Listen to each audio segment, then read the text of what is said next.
दोस्तों आइए आज हम लोग समझते हैं कि पढ़ाई करने का उचित समय क्या है, किस समय आपको पढ़ाई ज़्यादातर करना चाहिए। ठीक ना। तो आइए उनको थोड़ा हम देखते हैं, समझते हैं और फिर उसके बाद इस पर विचार करते हैं। ठीक है दोस्तों, देखिए पढ़ाई करने का सबसे सर्वोत्तम समय क्या है। ठीक है, इसको हम लोग क्लियर ढंग से समझते हैं ताकि आपके माइंड में जो ये कंफ्यूजन चलता है या फिर आपके माइंड में ये बैठा हुआ है कि रात में ही पढ़ेंगे। बहुत सारे ऐसे कैंडिडेट होते हैं जो रात में पढ़ाई करते हैं, ठीक ना। तो वो भी ठीक है और जो दिन में करते हैं वो भी ठीक है, लेकिन बेहतर कौन है ये हमको समझना है। ठीक ना। देखो उसके लिए पहले ये समझते हैं कि पढ़ाई करने के लिए या आपके दिमाग को काम करने के लिए किन चीज़ों की आवश्यकता होती है। ठीक ना। देखो मस्तिष्क का ऑक्सीजन स्तर, दोस्तों आपको पता है ना कि शरीर में ऑक्सीजन लेवल कम होने से शरीर में कई तरह की आप लोग को प्रॉब्लम को फेस करना पड़ता है। जैसे कि अगर ऑक्सीजन लेवल कम होता है तो सांसें फूलने लगती है, माइंड दिमाग कम करना बंद कर देता है। ऐसे जैसे आप कोरोना काल में देखे होंगे, जिसका ऑक्सीजन स्तर लेवल कम होते जा रहा है, धीरे धीरे कोमा में चलते जा रहा है, कोमा में चलते जा रहा है। कोमा मतलब हाफ मरा हुआ आदमी। जितना ऑक्सीजन लेवल कम होगा वो उतना वो कोमा में जाएगा। ऑक्सीजन लेवल बिल्कुल खत्म हो जाएगा तो मर जाएगा। ठीक ना। तो कहने का मतलब ऑक्सीजन लेवल जैसे जैसे गिरेगा आपका माइंड सुस्त होते जाएगा, काम करना बंद करता जाएगा। ठीक ना। यानी कम कर उसका जो स्तर है काम करने का वो कम होते चला जाएगा। तो देखो जब हम लोग सुबह सो के जगते हैं, ठीक ना, सो के जगते हैं या फिर ये समझते हैं, पहले हम लोग खाना जब भोजन करते हैं उस समय हमारे बॉडी कैसा रिएक्ट करता है, हमारा मस्तिष्क कैसा काम करता है। ठीक ना। देखो जब हम नाश्ता करते हैं, हम लोग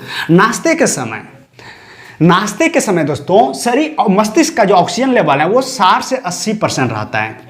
इसके मतलब इससे क्या जाहिर होता है, कहने का मतलब जब आप नाश्ता करते हैं तो आपके माइंड का, देखो माइंड में मस्तिष्क का जो ऑक्सीजन लेवल कितना होना चाहिए, 100%।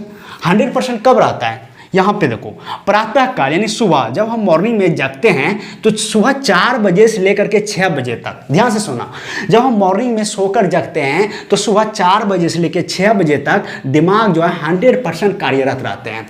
100% कार्यरत रहते हैं मतलब ऑक्सीजन लेवल 100% रहता है, अच्छा रहता है। ठीक ना।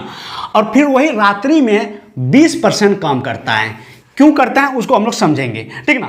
तो दोस्तों कहने का मतलब अगर रात सुबह में 4 बजे से 6 बजे तक दिमाग 100% काम करता है तो इसका मतलब ऑक्सीजन लेवल 100% है। ठीक ना। अब देखो यहां पर आओ, जैसे जैसे आपका दिन बीतता चला जाएगा, यानी कि देखो नाश्ते का समय करने का आ गया, नाश्ते के समय ऑक्सीजन लेवल 60 से 80% आ गया।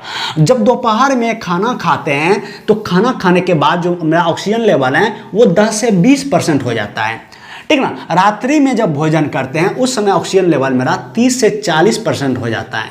इससे क्या समझ रहे हैं, इससे ये समझना है आपको, जब हम भोजन करते हैं दोपहर में तो देखना बोलते हैं ना, ओ भोजन करने के बाद नींद आने लगती है।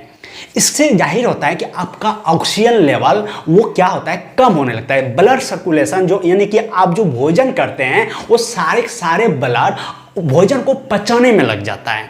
ठीक ना। इसीलिए मस्तिष्क जो है वो मतलब कि सुस्त होने लगता है। इसीलिए यहाँ पर ऑक्सीजन लेवल क्या होता है वो 10 से 20% में आ जाता है।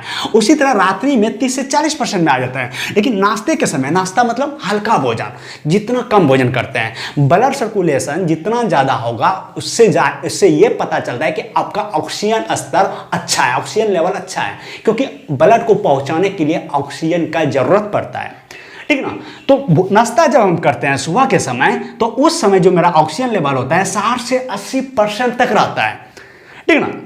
तो दोस्तों ये समझो आप कि जब आप सुबह सो के जगते हो 4 से 6 बजे तक, अगर इस समय आपको घर में दादी मम्मी पापा दादा बोलते होंगे बेटा सुबह जगो पढ़ो, हाँ सुबह जगो पढ़ो, सुबह का पढ़ा हुआ याद रहता है, ऐसा बोलते हैं वो लोग, सुबह का पढ़ा हुआ याद रहता है। इसका मतलब दोस्तों सुबह जो है वो दिमाग जो है 4 से 6 बजे तक अगर आप पढ़ते हैं तो आप जो भी पढ़ेंगे आपके माइंड में डायरेक्ट फिट होगा, वो डायरेक्ट माइंड में बैठ जाएगा। ठीक ना। और जो व्यक्ति रात में पढ़ते हैं, मैं बता दूं रात्रि में दिमाग मात्र 20% कार्यरत होते हैं। मतलब अगर जितना एफर्ट जितना बल आप डाल रहे हैं रात में पढ़ने के लिए, जो 20% दिमाग कार्यरत है, अगर यही बल यही एफर्ट आप सुबह 4 से 6 के बीच में लगा दें तो इससे कई गुना ज़्यादा नॉलेज आप हासिल करेंगे।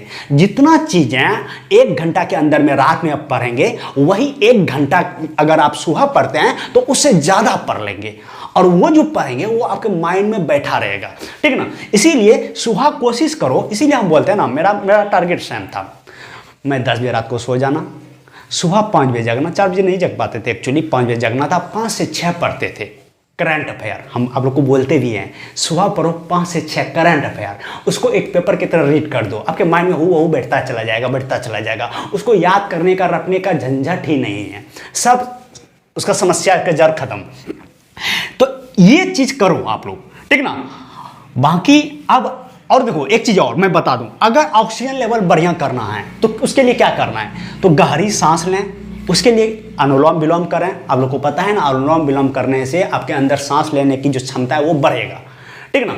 उसके बाद 8 से 10 गिलास पानी, यानी कि पानी की मात्रा शरीर में ज़्यादा दें, ठीक ना। और रोजाना यानी कि पर डे ध्यान करना है।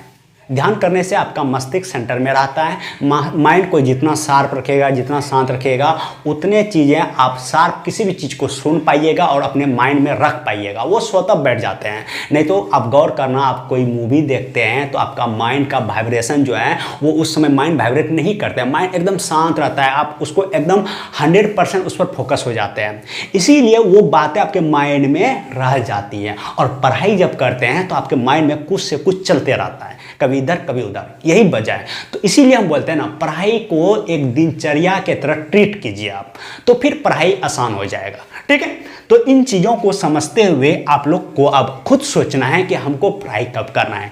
सुबह करना है 4 बजे जग के, या फिर 9 बजे जगना है और फिर रात में 9 बजे सो के जगना है, दिन में फिर वही भटकना है और फिर रात में लंबा समय तक जगना है। अगर आप रात में लंबा समय तक नहीं जगते हैं, सवेरे सो जाते हैं और सुबह जग के पढ़ते हैं, तो आपको बेनिफिट ज़्यादा होगा रात्रि की तुलना में, ठीक है। ठीक है दोस्तों, उम्मीद करेंगे इस पर आप काम करेंगे और ये आपको क्लियर समझ में आया होगा। मिलते हैं दोस्तों नेक्स्ट वीडियो में, तब तक के लिए जय हिंद।